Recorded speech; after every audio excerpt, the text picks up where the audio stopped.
Chers frères et sœurs en Christ, bienvenue sur Christ est roi. Que la paix et la présence du Seigneur reposent sur votre vie.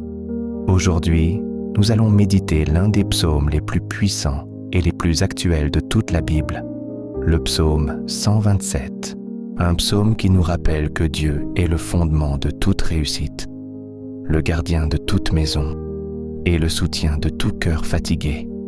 Un psaume qui replace nos efforts à leur juste place, qui nous apprend à travailler avec sagesse, à nous reposer avec foi et à bâtir avec Dieu. Je vous invite à prier ce psaume avec foi, en répétant chaque parole ou en les méditant profondément, afin de recevoir la paix, la direction et la stabilité que Dieu veut vous accorder aujourd'hui. Lisons-le ensemble. Si l'Éternel ne bâtit la maison, ceux qui la bâtissent travaillent en vain. Si l'Éternel ne garde la ville, celui qui la garde veille en vain. C'est en vain que vous vous levez de bon matin, que vous vous couchez tard et que vous mangez le pain de douleur. Il en donne autant à ses bien-aimés pendant leur sommeil. Voici, des fils sont un héritage de l'Éternel. Le fruit des entrailles est une récompense. Comme les flèches dans la main d'un guerrier, ainsi sont les fils de la jeunesse. Heureux l'homme qui en a rempli son carquois. Ils ne seront pas confus quand ils parleront avec des ennemis à la porte. Quand l'Écriture déclare « Si l'Éternel ne bâtit la maison », elle parle bien plus que d'un bâtiment ou de murs. Elle parle de ta vie, de ton foyer, de ton mariage, de ta destinée, de ce que tu portes en secret et de ce que tu essaies de construire au grand jour. Elle parle de tes projets, de ton avenir, de ton ministère, de tes finances, de tes relations, de ton équilibre intérieur. Construire sans Dieu, c'est s'épuiser à porter seul ce qui devait être partagé avec lui. C'est courir, planifier, accumuler, sans la paix, sans la grâce, sans l'assurance que la main du Seigneur soutient l'ouvrage. Ce psaume ne condamne pas le travail. Il révèle simplement une vérité. L'effort humain, sans la faveur divine, finit par devenir une fatigue. Il y a une différence entre être occupé et être guidé. Il y a une différence entre avancer vite et avancer dans la bonne direction. Et lorsque Dieu bâtit avec toi, ce que tu construis ne repose pas sur ton anxiété, mais sur sa fidélité. Ce que tu commences n'est pas seulement possible, c'est aligné. Ce que tu portes n'est pas seulement lourd, c'est couvert. Et même si les saisons sont difficiles, la structure tient, parce que la fondation est spirituelle. Le psaume ajoute « Si l'Éternel ne garde la ville, celui qui la garde veille en vain ». Cela signifie que tu peux mettre des barrières, prévoir des plans, te protéger, anticiper, mais sans la protection de Dieu, le cœur reste inquiet. Il existe des combats visibles et invisibles, des attaques de découragement, des pressions intérieures, des peurs silencieuses, des menaces que l'on ne peut pas toujours nommer. Et pourtant, le Seigneur dit « Je garde, je veille, je protège, je suis ton refuge ». Ce n'est pas une invitation à la naïveté, c'est une invitation à la confiance, à cesser de vivre comme si tout dépendait de toi et à apprendre à vivre comme si Dieu était réellement Dieu. Puis le texte dit « C'est en vain que vous vous levez de bon matin, que vous vous couchez tard et que vous mangez le pain de douleur. » Quelle parole forte! Elle décrit ces saisons où tu te bats sans relâche, où tu dors mal, où ton esprit tourne, où ton corps avance, mais ton âme s'épuise. Elle décrit le surmenage, la pression de réussir, la peur de manquer, l'inquiétude qui te pousse à contrôler tout ce que tu peux. Mais Dieu ne t'a pas créé pour une vie de panique. Il t'a créé pour une vie de paix. Et la phrase suivante ouvre une porte. Il en donne autant à ses bien-aimés pendant leur sommeil. Cela ne signifie pas que tu ne feras rien. Cela signifie que tu n'as pas besoin de t'user pour que Dieu agisse. Pendant que tu dors, Dieu travaille. Pendant que tu te reposes, Dieu prépare. Pendant que tu lâches prise, Dieu prend en charge. Enfin, le psaume parle des enfants comme d'un héritage et d'une récompense.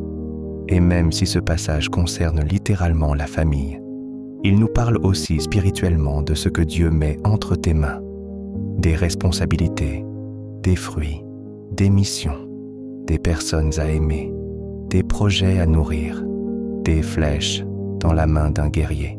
Cela évoque la direction, la précision, l'avenir. Cela rappelle que Dieu ne te bénit pas au hasard. Il te donne des ressources et il te donne une cible. Il t'équipe pour avancer, pour défendre ce qui est juste, pour établir ce qui est bon. Et la promesse est claire. Heureux l'homme, ils ne seront pas confus.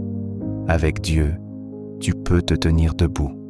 Avec Dieu, tu peux affronter les portes, les oppositions, les conversations difficiles, les saisons complexes, sans être détruit intérieurement.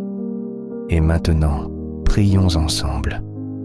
Seigneur mon Dieu, Père de grâce, au nom de Jésus-Christ, je m'approche de toi avec respect, foi et confiance. Merci, parce que tu es le Dieu qui bâtit, le Dieu qui garde, le Dieu qui soutient. Merci, parce que tu vois ce que je porte, ce que j'essaie de construire, ce qui me fatigue et ce qui me fait peur. Aujourd'hui, je refuse de bâtir seul. Je refuse de vivre comme si tout dépendait de ma force. Je t'invite dans ma maison, dans mes projets, dans mes décisions, dans mon avenir. Père, bâtis ce que mes mains ne peuvent pas bâtir. Redresse ce qui a été mal posé. Fortifie ce qui a été fragilisé. Mets de l'ordre là où il y a eu de la confusion. Donne-moi une sagesse claire pour choisir ce qui est essentiel et laisser ce qui m'alourdit. Apprends-moi à travailler avec excellence sans tomber dans l'anxiété. Apprends-moi à avancer avec discipline sans perdre la paix.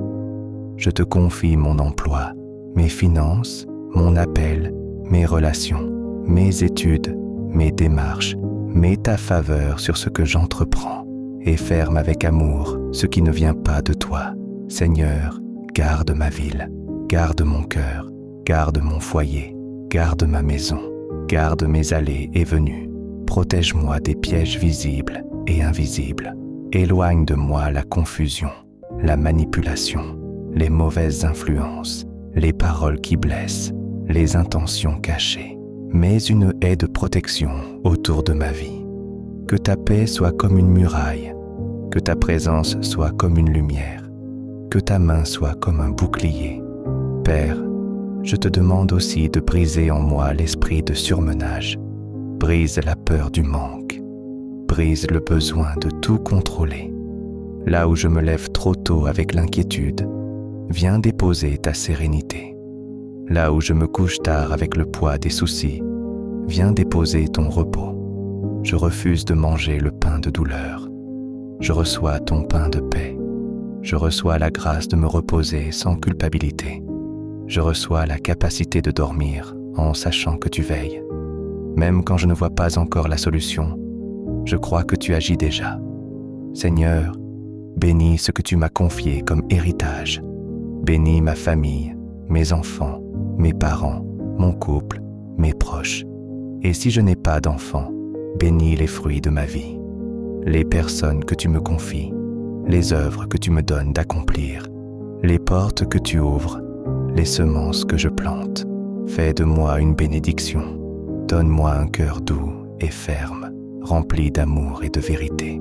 Donne-moi une vision claire pour l'avenir, une direction précise, une foi stable. Mets dans ma main des flèches de destinée et dans mon esprit la sagesse pour viser juste. Je déclare aujourd'hui que ma maison appartient à l'Éternel. Je déclare que mes projets seront bâtis avec Dieu. Je déclare que ma vie ne sera pas un chantier de stress, mais un témoignage de paix. Je déclare que tu gardes ce qui m'est précieux. Je déclare que je ne serai pas confus, même face à l'opposition. Ta grâce me soutient, ta faveur m'accompagne, ton esprit me conduit. Je dépose cette prière devant ton trône avec confiance. Je crois que tu as entendu chaque mot. Je crois que tu es à l'œuvre. Même si mes yeux ne voient pas encore tout, je reçois ta paix qui dépasse toute intelligence. Je reçois ta direction pour mes pas. Je reçois ta protection sur ma vie et sur ma maison. Je reçois la stabilité, la sagesse et la bénédiction au nom de Jésus-Christ. Que ma vie t'honore, que mon foyer te glorifie, que mon cœur demeure attaché à toi jusqu'au dernier souffle. Je te remercie, Seigneur, parce que c'est fait, parce que tu es fidèle, parce que tu ne m'abandonnes jamais. Au nom puissant de Jésus-Christ. Amen. Si cette prière a touché ton cœur, écris Amen dans les commentaires comme acte de foi. Partage cette prière avec une personne qui en a besoin aujourd'hui. Abonne-toi à la chaîne pour recevoir chaque jour des prières, des paroles d'encouragement et des messages qui fortifient ta foi. Que la paix du Seigneur repose sur toi.